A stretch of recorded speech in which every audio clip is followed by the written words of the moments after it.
Ladies and gentlemen, welcome to another edition of NASCAR Thunder 2004 on the channel. Tonight it is a Thursday, I almost forgot what day of the week it was. It is a Thursday night edition of NASCAR Thunder 2004. The Dover 400 under the lights at Dover Raceway. It should be a pretty good race here today if we can make it to the end. You guys know that drill and the deal of that going on over the last week or so. Coming into today's race, Dale Jr. still holds the points lead. He's got a 125-point lead now over second place in points, Mark Martin. So that just continues to grow. Dale Jarrett qualified on the pole for tonight's event. And without further ado, we're about to hop right on into this race. 10 likes before the stream got started already, so thanks for everybody doing that. Oni Lassiter, Tristan Games, welcome to the stream. So here we go at the Dover Raceway. We'll take you through the pre-race ceremonies and the starting lineup after that here at Dover. We're live at Dover International Speedway for the Dover 400, brought to you by MRN. Now, Barney, this is one of the tougher tracks that we come to. Why is that? This place has got high bank concrete corners that can be really tricky for some drivers. You've got to always be thinking. Jonathan Rogers, welcome to the stream as well. Otherwise, you may quickly find yourself in the wall. Jerry Labonte has had some bad luck the last two races. He definitely needs a good finish. For those of you wondering, I guess Hermie Sadler and Dale Jr. were involved in that crash that we got taken out of with Jack Sprague. And Sprague isn't a rival too, but I spoke to the crew chief this morning, and he told me that they just missed the setup in qualifying. freaking sucks. But he does expect his driver to make his way up through the field and get a good finish without much problem.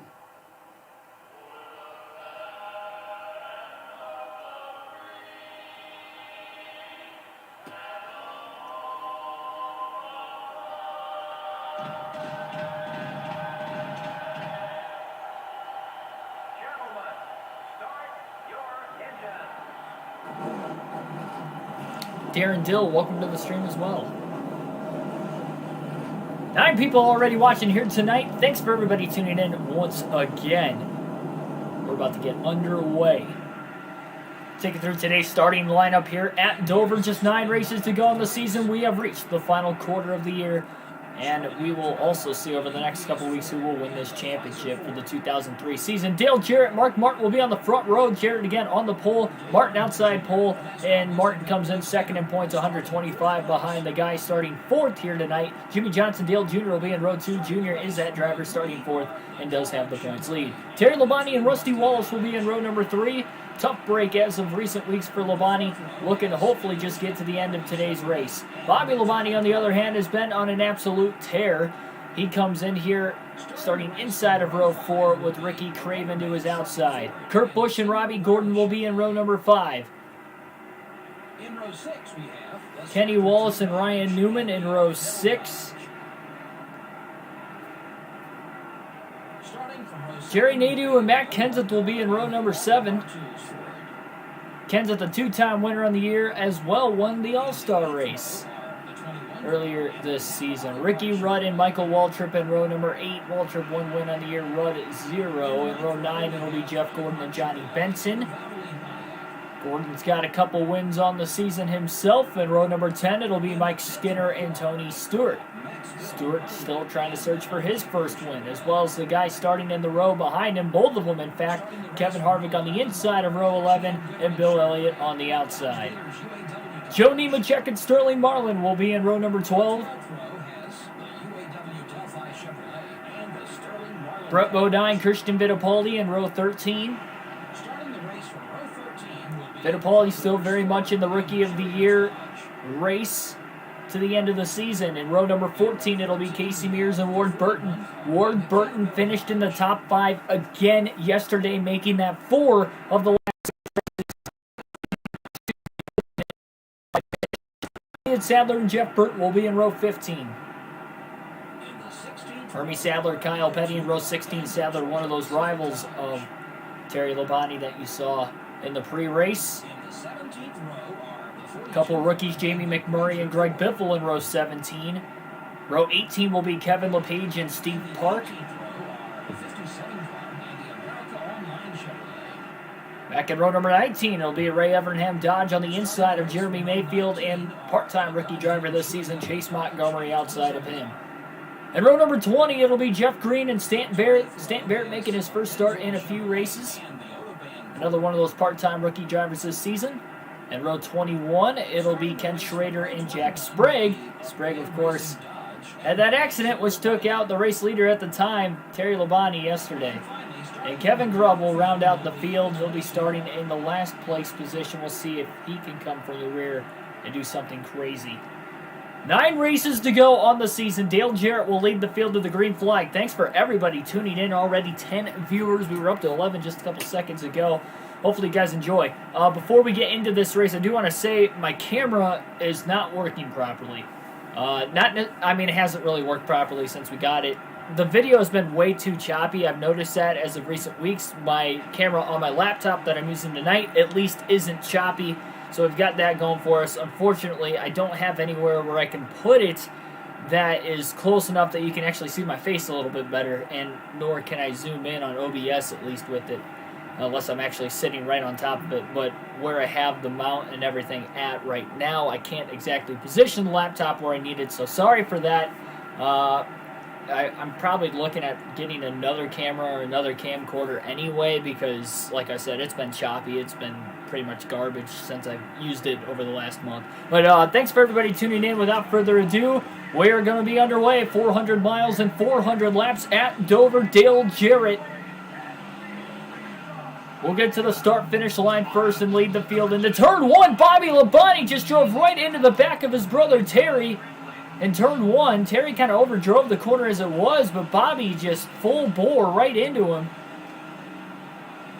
Both drivers on the inside lane lose a couple spots. That inside just got really halted backwards after that contact as well between the Labonte brothers, and Jarrett will lead lap 1 here in today's race. 3 wide behind with Kurt Busch, Bobby Labonte in the middle, Ryan Newman on the outside. Newman almost got in the wall off of turn 2, and Kurt Busch is now trying to take over the 9th position.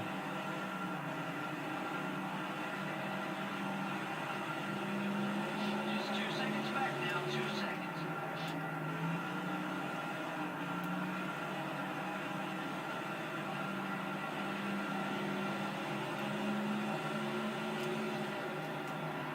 Be careful, using up those tires.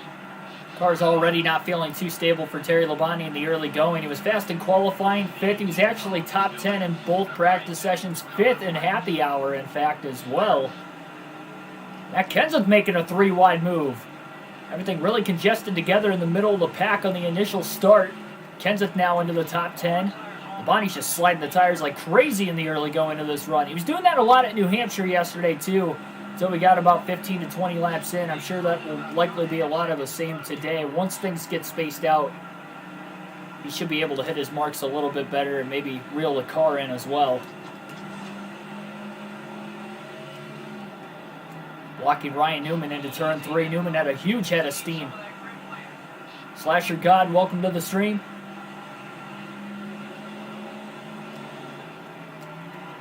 Yeah, I honestly thought about going no camera tonight. That was the part of the delay, because I was really contemplating the last hour before I streamed. I'm like, do I want to use my camera even though it's super choppy again, or do I want to actually, have a less choppy one? And I made up my decision, but by the time I got everything hooked up, obviously we started about 10 minutes late. Oh boy! Contact off of turn number 4, and there's still contact between Robbie Gordon and Terry Labonte. They can't get off of one another. Kurt Busch tries to force it into a gap that wasn't there in between Terry Labonte and Robbie Gordon. I'm not sure what he was thinking. That gap closed way too quickly.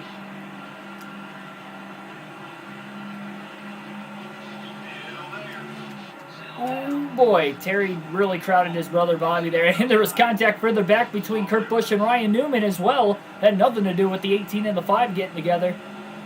Very dicey start here today.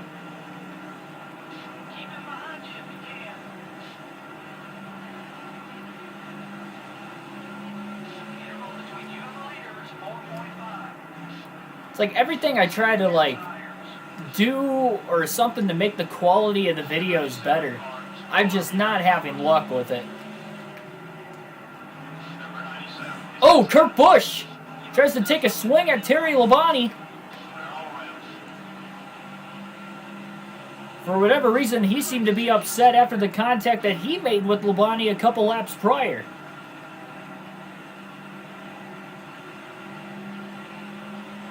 No clue why Kurt Busch is upset because of that, even though he was the one that made the move that just wasn't even there for the taking.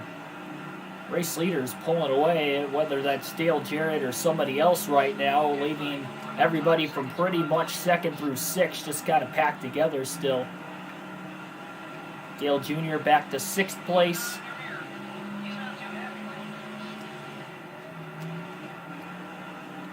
Getting the points leader. Who's winning the Daytona 500 this year? I am working on my predictions video. Of course, with my camera going out. I was in the middle of like trying to film that today. Well, again, it wasn't the camera. So originally I was thinking it was only choppy when I was hooking it up to the laptop for streaming. That's what I was thinking the problem was. Until I went to record my full season predictions video today. Means I didn't have work, I was going to film it, and then was starting this race at 6. I should have been able to, start editing it, obviously after I got done filming it, and then probably finish editing it tonight, and then hopefully upload it tomorrow after I get off work, in between getting off work and streaming. But no, because the camera was choppy, like, all the way through the video, I basically have to refilm it. But I don't know what I'm going to use to film it now. I get paid tomorrow, so I guess I could technically go out to like Best Buy after work or something and get a new camera, but that's not what I want to do. I want to just blow money. Not saying I have to get a real expensive one, but at the same time, too, that's what I did here, and it didn't last me very long, so. I didn't even buy this one, though, either. Got it for Christmas. Both the Roush cars and Kurt Busch. Matt Kenseth are really crowding Terry Labonte. There was heavy contact there. Labonte slid up the racetrack. He just dives it off in the center of the corner way too much. Bounced off the apron into Kenseth. Squeezed Kenseth into the wall. And Kurt Busch got shaken up on the bottom of the track. Kenseth kind of ricocheted down into him as well. Kurt Busch is extremely upset with Terry Labonte right now. I don't know how upset Matt Kenseth is, but he can't be too happy either.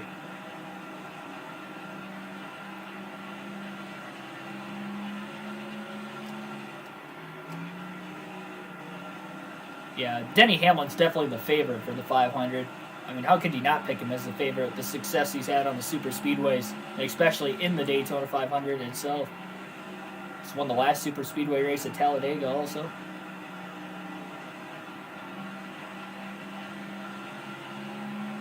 But yeah, don't want to pick a driver right now. I do have a sneak pick, though, for the 500, at least for right now. My pick is going to change once I see cars on the track in the dual races and qualifying for the 500s on Wednesday next week. So once I see all that, then I'll make my final decision. But as far as like the preseason predictions, I've got a sneak pick that I think is definitely going to be a contender.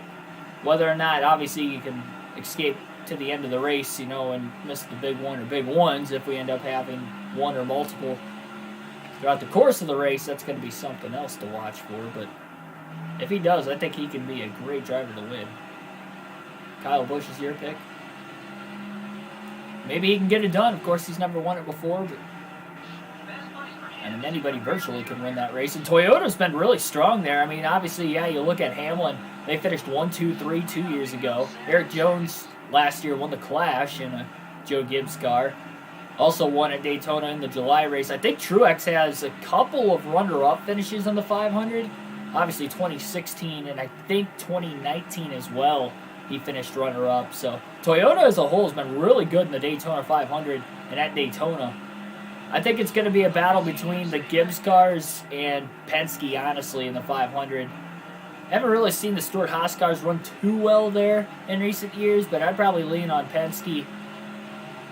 Really, all three of them are really good on super speedways, and then most of them are pretty good on super. Well, obviously Hamlin, as far as the Joe Gibbs cars go. Not really sure on Bell.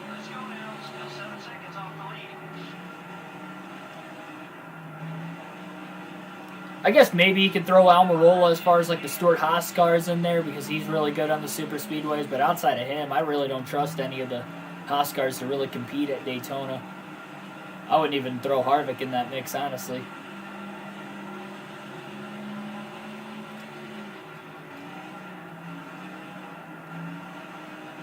Bonnie just keeps going backwards. Whoever the race leader is right now is just absolutely pulling away from the field. Making it a race of his own. Keep an eye on your rear. He's not too happy.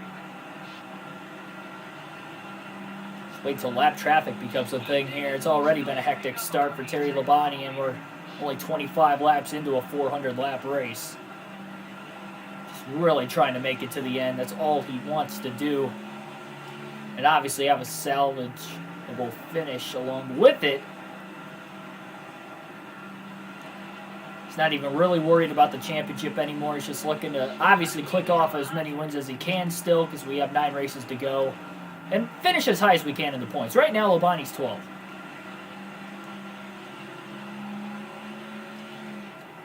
So, I mean, realistically, top 10's still available. Very much available. We can still finish in the top 5 in points. I just don't think we're going to win the championship.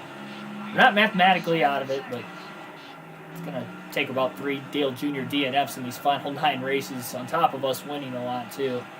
I just don't see us winning. I can see Jr. DNFing once, maybe twice, depending on what happens at, say, like Martinsville or Talladega. Go to Talladega tomorrow. That should be a fun one. The EA Sports 500.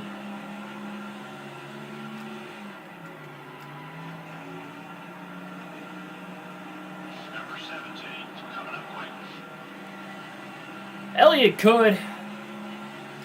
William Byron's been really good on the super speedways. I think Byron's probably the best guy to pick as far as the super speedways go for Hendrick Motorsports. I'd say Elliott would probably be second, but Byron won at Daytona last year, the summer race there, and he almost won at Talladega in the fall. Finished second by a nose technically to Hamlin, figuring it was a 3-wide finish at the line, and DiBenedetto got black flagged. And obviously, I mean, just think about this. If obviously coulda, woulda, shoulda, but if Denny Hamlin would have been called for going below the double yellow line and DiBenedetto for obviously forcing him down there in the first place, I mean, you're talking about William Byron winning the last 2 super speedway races in the Cup Series. So I say look out for William Byron. He could be one of those underdogs as well in the 500 next week. I'll cover that more on the predictions video next week. Not the preseason prediction video that I'm working on, but the actual Daytona 500 prediction video. When I go week by week and give you guys fantasy advice and stuff like I did last year. And again, Fantasy League is coming to the channel when that becomes available. I'll remind you guys in the upcoming predictions videos, both the one I'm working on now and then, you know, the Clash prediction video. The ones leading up to the 500, because I'm going to do one for the dual races too. Following qualifying, give my in-depth analysis. Michael Torrey, welcome to the stream. Yep, this is a Dover night race. You called it last night. Bonnie's starting to pick up the pace on the long run. About halfway through the fuel run itself right now. He's pulling back away from Kenseth, which he wants to stay away from Kenseth and Kurt Busch. He had a rocky start with both of them. Chase Busch's and Brad's. Keselowski's a weird one because he's never won it before, but he's so good on the super speedways. But I can't really recall Keselowski being ever really close to winning the Daytona 500. It's like he can win at Daytona and he can win at Talladega. He just can't win the big Daytona 500. Kind of like Dale Sr., honestly, if you look at it as far as super speedways go, where, I mean, he basically wins everything in the super speedways, but I wouldn't say Dale Sr. I'd probably say more like Tony Stewart. He's like Tony Stewart when it comes to super speedway racing. Really good at it. But for whatever reason, the Daytona 500, he just can't seal the deal. I'd say Tony Stewart obviously came close a lot more often than Brad Keselowski. Tony's got a couple runner-up finishes in there. I don't know if Brad's got any runner-ups. I mean, he's been towards the front late, but I can't really recall him, like, in the last lap or two being right there with a chance to win. Not in recent memory, at least. Terry Labonte running down Ricky Craven right now. Maybe going to try to get around him for 6th.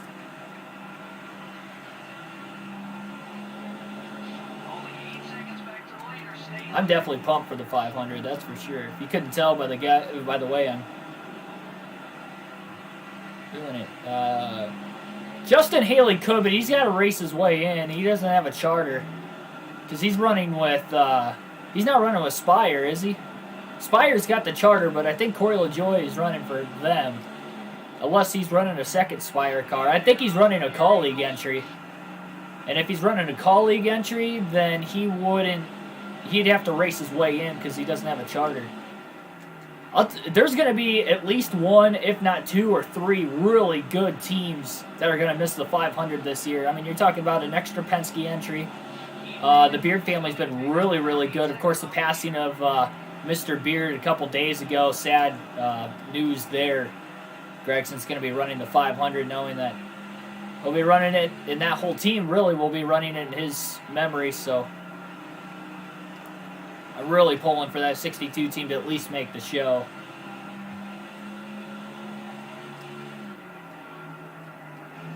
They'll be racing with heavy hearts. What a miracle story that would be. That'd be a really good feel-good story if he could somehow win the thing. He won the Xfinity race there last year. Obviously a lot different package and, just different cars in general as far as the drafting goes on the super speedways. He just keeps getting into the wall. It's 2 corners in a row. He's kind of pushed a little tight on the exit. Starting to get tighter and tighter as this run goes on. Now he just scraped the wall again off turn 2. So Labonte was really gripping up pretty well in the middle of the run, but now all of a sudden he's pushing way too tight.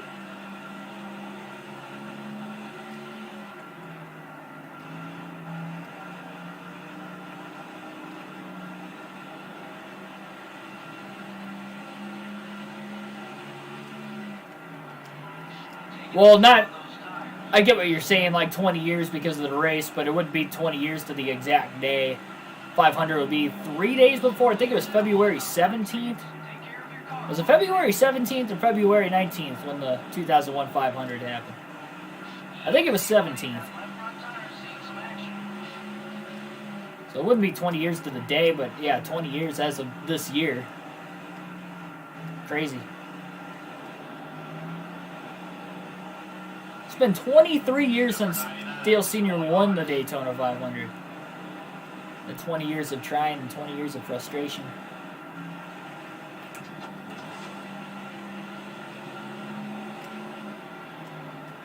Jeff Burton looking to make a pass on Terry Labonte for position.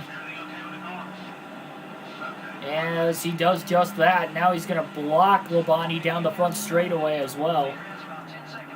What Jerry Nadeau into the top 10? He's up to 9th. Having a solid run for that MBM team. Labonte to the inside of Jack Sprague. Sprague ended his race. We might have to get payback on Sprague, honestly. As well. Not right now, though. I don't know if I'm going to do it at this racetrack. This is a very treacherous track.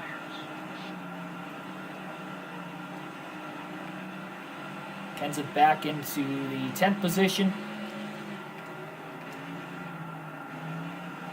And there's the 0-1 of Nadeau.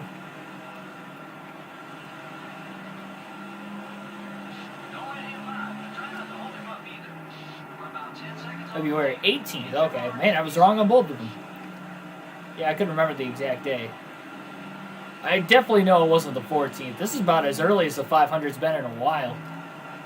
Usually they don't start the week after the Super Bowl. Usually it's like 2 weeks after. They probably had a Valentine's Day 500 before, but I couldn't tell you when the last one is. Kenseth looks to the inside. Labonte shuts the door.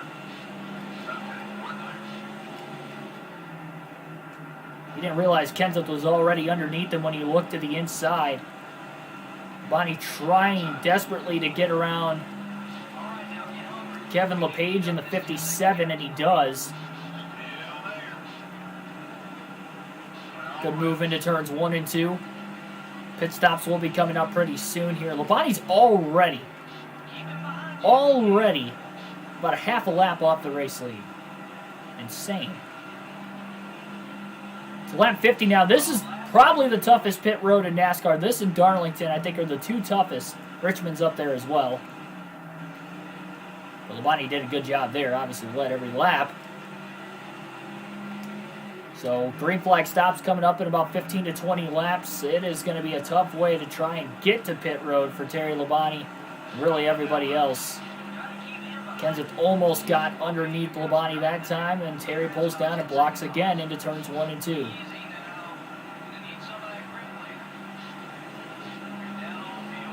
About a quarter of a tank left, lap 51.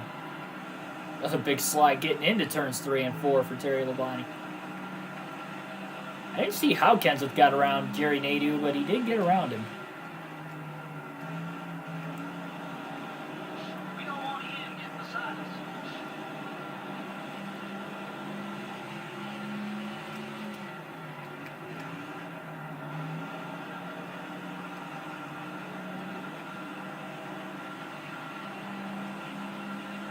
Number 27, good lap. All clear, buddy.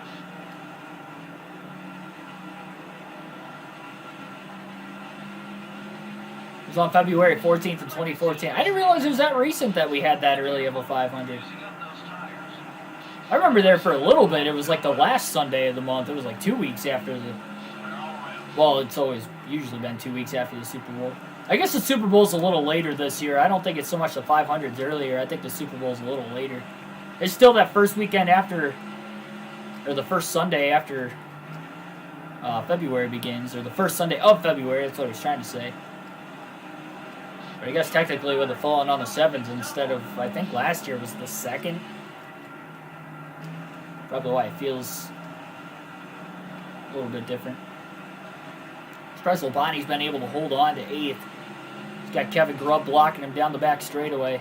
Big slide getting into the corner that time, and Jared Nadeau is going to get to the inside. Labonte's just super loose. I mean, another car gets alongside him, and whether it's Labonte trying to make the pass or one of the other drivers trying to make a pass around Labonte, and Labonte just can't keep his car straight. Both on the straightaways and in the corners when running side by side. Another slide getting in.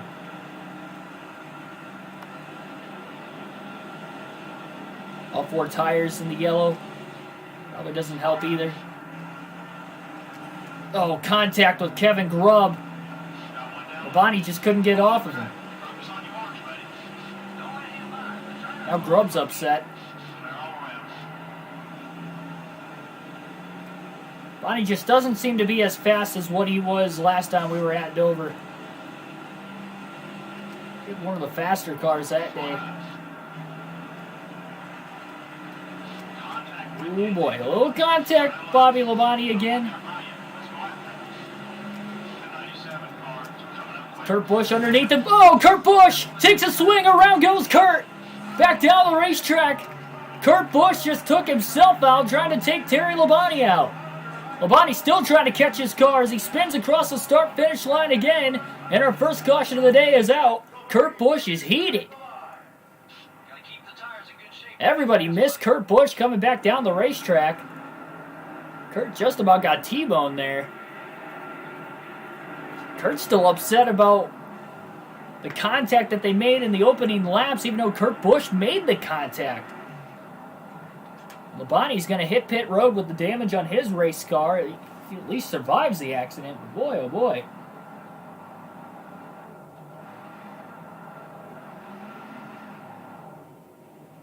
Everybody coming to pit road, not just Terry Labonte.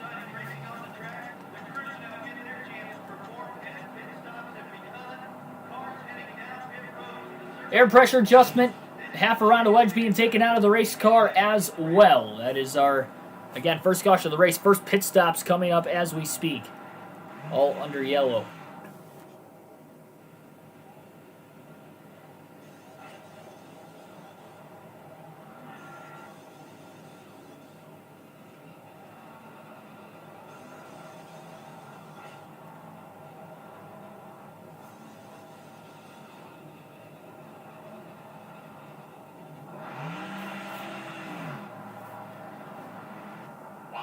Those guys up front stayed out. Bonnie actually gained some spots on pit road. Went in 16th, came out 10th. That was pretty impressive, honestly. Green flag back in the air.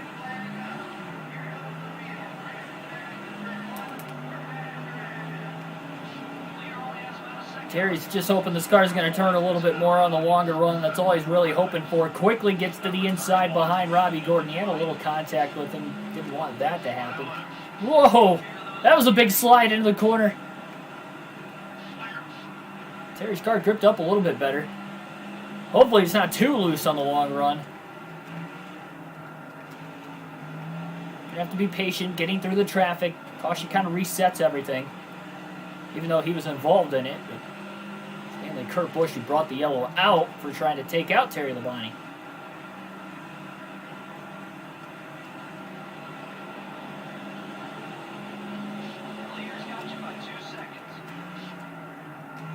Oh boy, Bobby.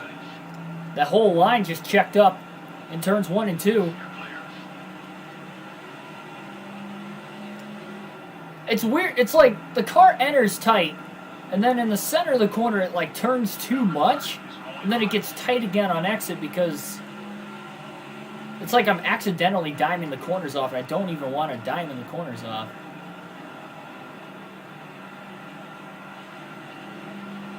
Probably put a little bit more downforce into the car and took some wedge out of it before the race started. Probably would have been the ideal setup, but too late now. How side by side this entire group is. Again, most of the lead lap cars still on the outside of all the lap cars. Body trying to get underneath Kevin Grubb. Can't do it there.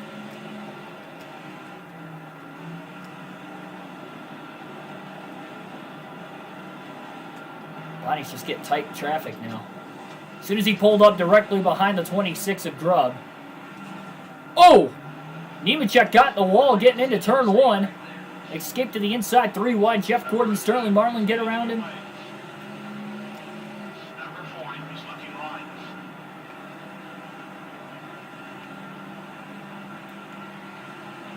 Great run through turns 3 and 4 that time. Herbie Sattler is one of the rivals of Terry Labonte, too. I didn't even realize that. So Labonte's going to have to be careful when trying to make the pass. Oh, Terry got loose again off turn 2.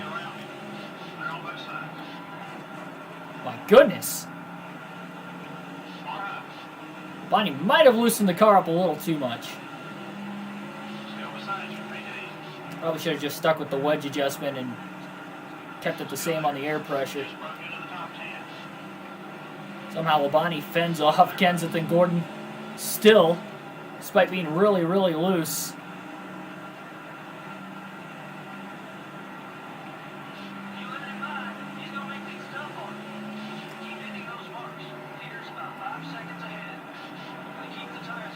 The racetrack goes Labonte. Ooh, a little contact with Kenseth. Hang on, everybody. Bonnie got a little loose off turn 2. Kenseth will get around him. Terry's still trying to hold the outside. It's going to be really hard for him to do this with a looser race car. Gordon just bounced off the wall now. Terry trying to get the car to turn, and now it gets tight.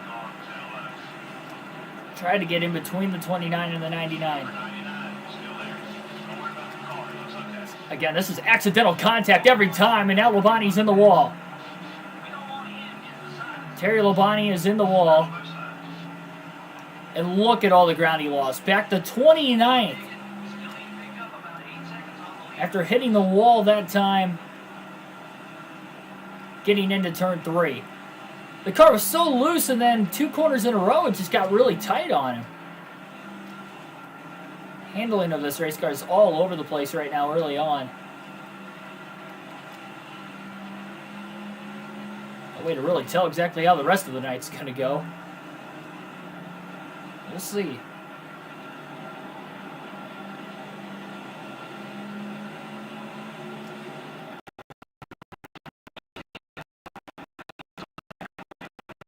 Now it's back to loose again. Like, why was it getting tight? Very strange. I've about had it with this game, honestly. After the last handful of races.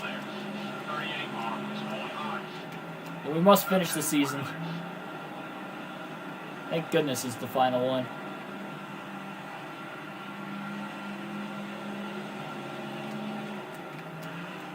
Hopefully NASCAR 05 is a lot better.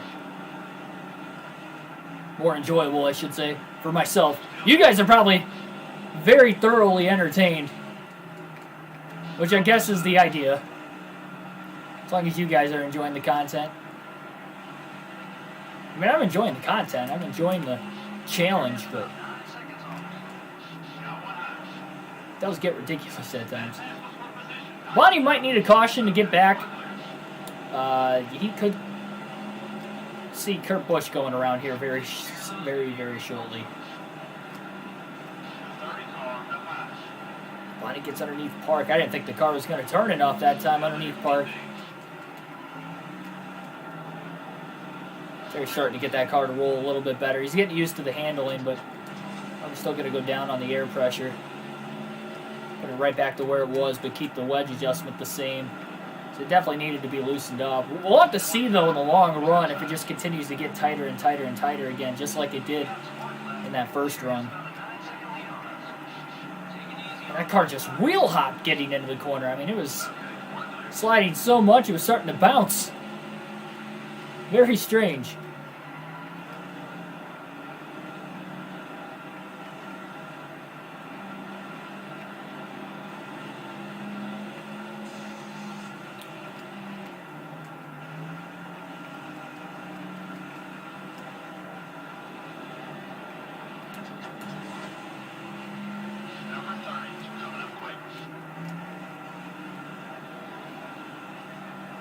Believe it or not, Labonte did get a top 10 the last time we were at Dover.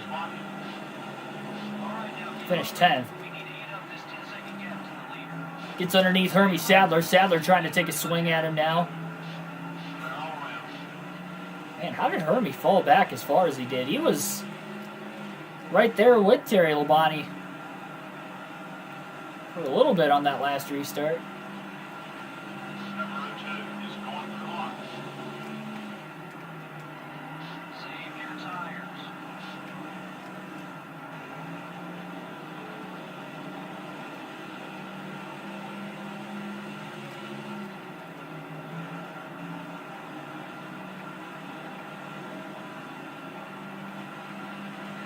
Passing has definitely been very, very difficult in the first 100 laps of tonight's race. New challenge of racing Dover at night. Never done it before. At least with the full race live streams on any NASCAR video game up until now. Mainly because Dover doesn't actually have lights. That's pretty much the reason why. This game has it available. No, it's not an actual night race, and we're running the actual 2003 schedule, but I guess that's besides the point. Still pretty cool, though.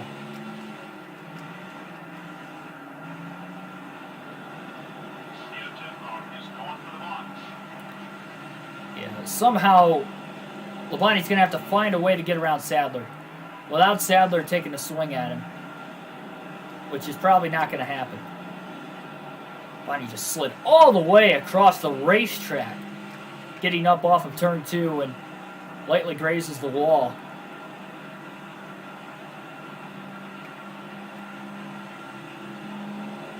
How easy that car just gets out of shape. It's very, very edgy.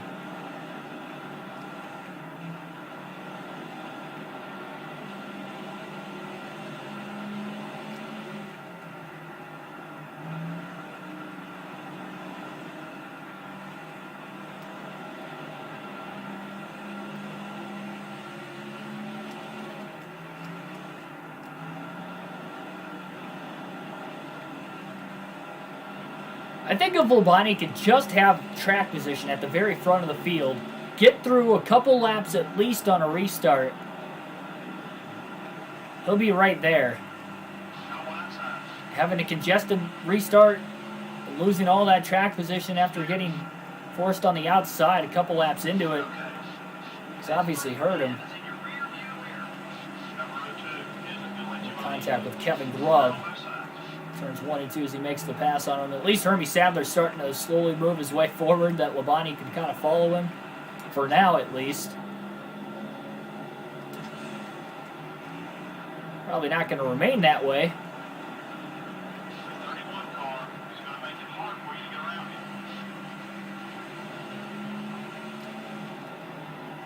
You let him by, he's gonna make things tough on you. More tires won't help us. Be careful. Number 42 is passing high.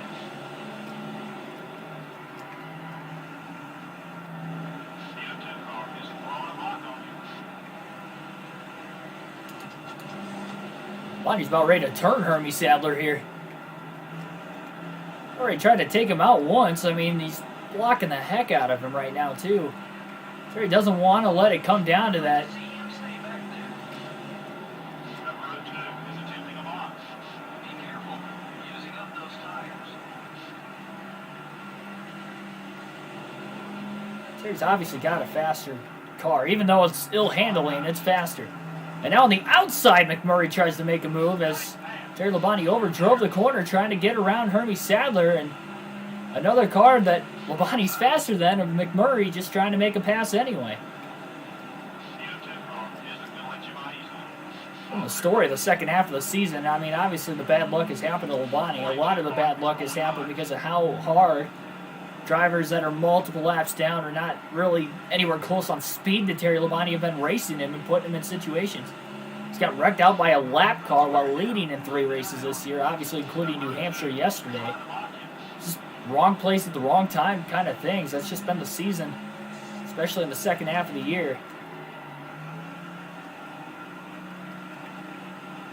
And the fact that we're still in the first 100 laps of this race, we just keep hitting the wall. Like, I just don't see us making it to the end of this race. Number 31 is blocking.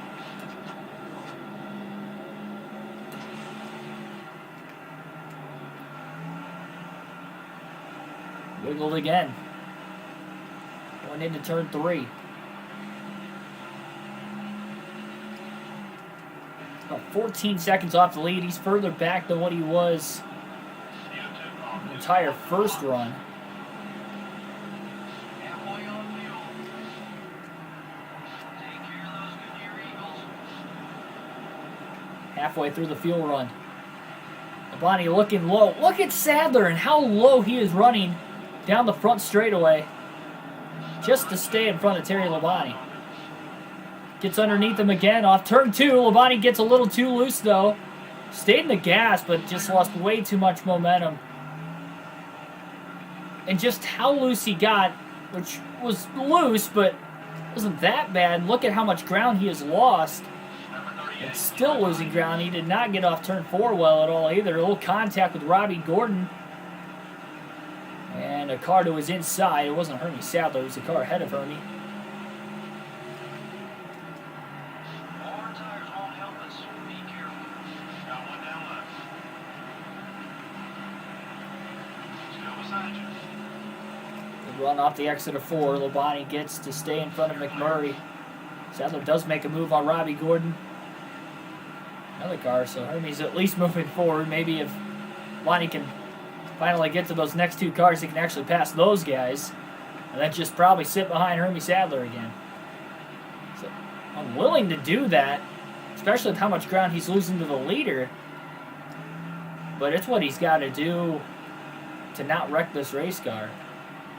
And he's gotten under him a couple times. It's crazy how tight the car was in the opening run. And just, I didn't even think it was that minor of a wedge adjust. Well, obviously it wasn't that minor of a, or sorry, that major of an adjustment on the race car overall to loosen it up, but it is just extremely loose.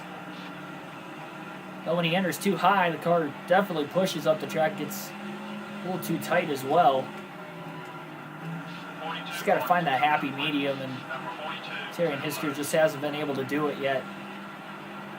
Oh, in the wall. Everything okay with the car? Off turn 4, McMurray gets around him.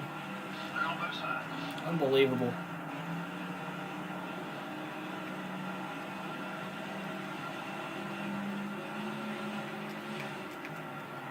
Number 25 is up high. Analog stick starting to act up now. Between that, well, mainly because of how loose the car is. I mean, we were down the back straightaway getting loose.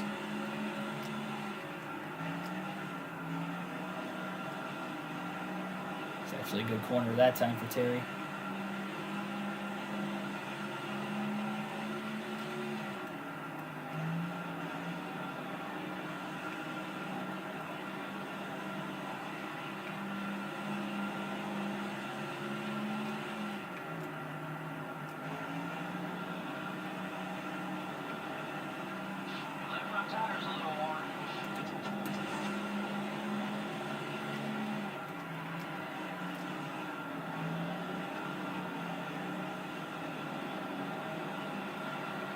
Loses all that ground, then a couple laps later, he just closes right back in on McMurray again. That's what he'll do right there in turns 1 and 2. Man, and just tight up the track.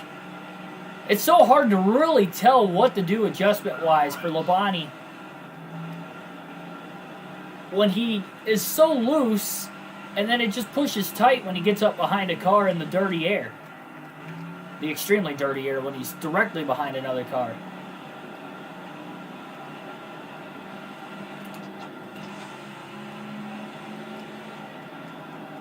Like right there, just didn't want to turn.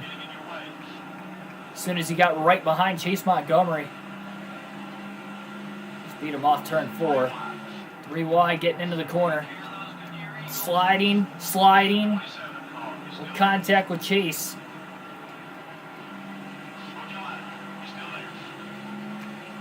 So loose. Now he makes more contact with Montgomery. And back to loose, right in the center of the corner. This is going to be a mighty long race. My gosh.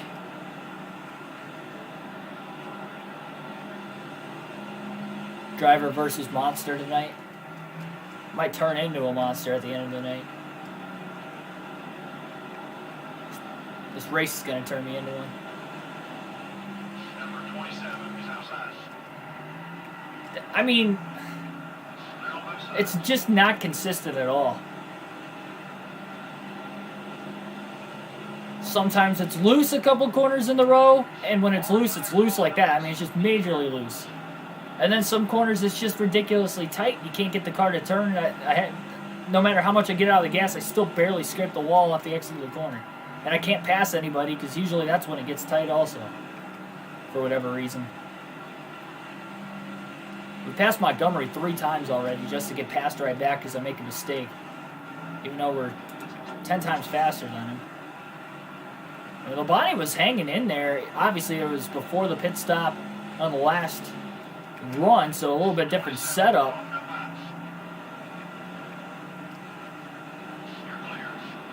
But he was running 7th through 9th the entire first run. But now that he's back in traffic, he hasn't really gotten inside the 25th place position. And now he's about to go a lap down. Barely kept it off the wall off turn 4. Only 29 cars on the lead lap. And the race leader is not far behind Terry Labonte. And Terry's just lost so much ground on this run. Gets in the wall again. Contact with Elliott Sadler. And Dale Jr. is coming up from behind. Of course, he's the race leader. Jr. just trying to pull away in the point standings at this point. Pit stops will be coming up very soon.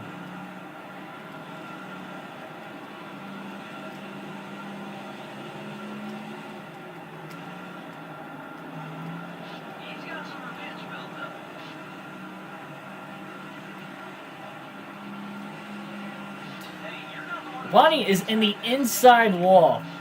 Insane. Not the outside wall, the inside wall down the straightaway. How loose that car got off turn 4. Contact with Dale Jr. and into the wall. Head on goes Labonte. Down the back straightaway.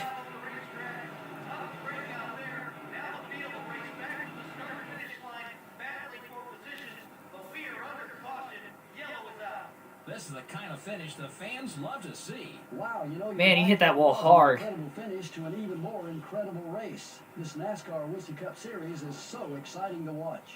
The Kellogg Chevrolet lost a lot of positions on the track in this one. You know, sometimes these teams make changes to the car just before the race.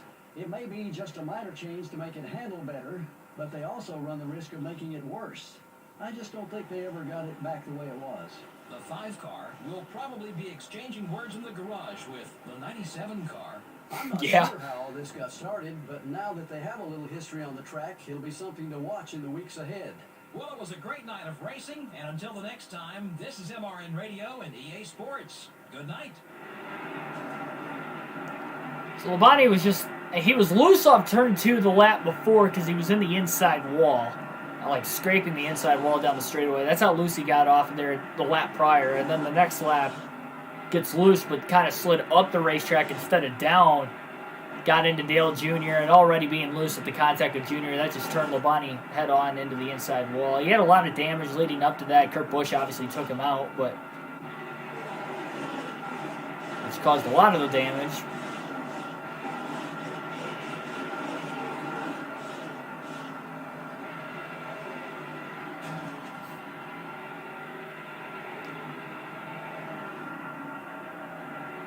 It has definitely been a very rough end to Terry Labonte's season. Just when you see him get into victory lane, he just cannot continue that success going forward.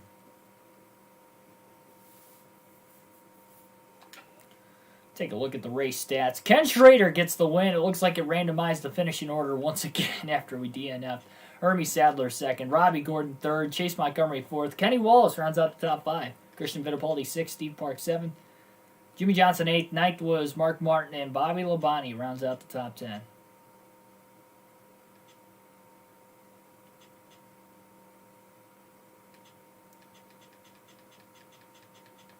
Dale Jr. finished 21st, so at least he didn't gain that much on us. Not sure who led the most laps. It wasn't Rusty. Dale Jarrett led the most laps from the pole. He finishes 15th. We didn't lose that many points, but just the fact of DNFing again. I kind of had a bad feeling that Labonte was not going to make it to the end of that race. I mean, that car just was... I mean, it just was not handling right the whole time. I don't understand with this game either. That... I'm running good in practice. You know, the car handles fine and everything. Qualifying, it runs good, it runs fine. I'll do another practice session in happy hour after I qualify, just to make sure. Car's fine. We get in the race, and the car just handles completely different. Like, it was not loose at all. It was running perfectly. I mean, we were top 5 in practice. We qualified 5th. And then we get in the race, and we're kind of struggling, but we're still in the top 10. And then once we lose that track position, it's over. I mean, we just can't... The races where we lose track position, we fall outside the top 10, we can never seem to get back in there. Mainly because the AI races super aggressively, and we can't make any passes on any racetracks. But it's insane. Look at how many drivers finish on the lead lap. 35 at Dover. That's insane. And the only 3 DNFs. Stanton Barrett blew an engine after Labonte crashed, and then Jeff Green blew an engine very early in the race as well. Man, that is a rough one. Talladega is tomorrow. The EA Sports 500 on NASCAR Thunder 2004. Hopefully you guys will tune in for that one now. Labonte did win Talladega earlier this year, so I actually have high hopes for that one.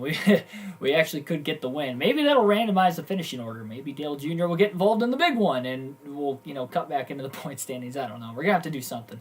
But thanks for everybody watching here tonight. Like, share, but most importantly, subscribe for more daily NASCAR content. Hopefully my predictions video will be out sooner rather than later. And I hope to see you guys next time. Thanks for watching. And I will see you guys tomorrow at 6 p.m. Eastern Standard Time for the start of the EA Sports 500 at Talladega. Hopefully you enjoyed what little of a night we had of action once again. Man, we've been very... That's the toughest thing about DNFing in these full races, the fact that the stream doesn't go on long. So that's all the content I've got, for the day at least, unless there's another video uploaded beforehand, which in the off-season, not so much.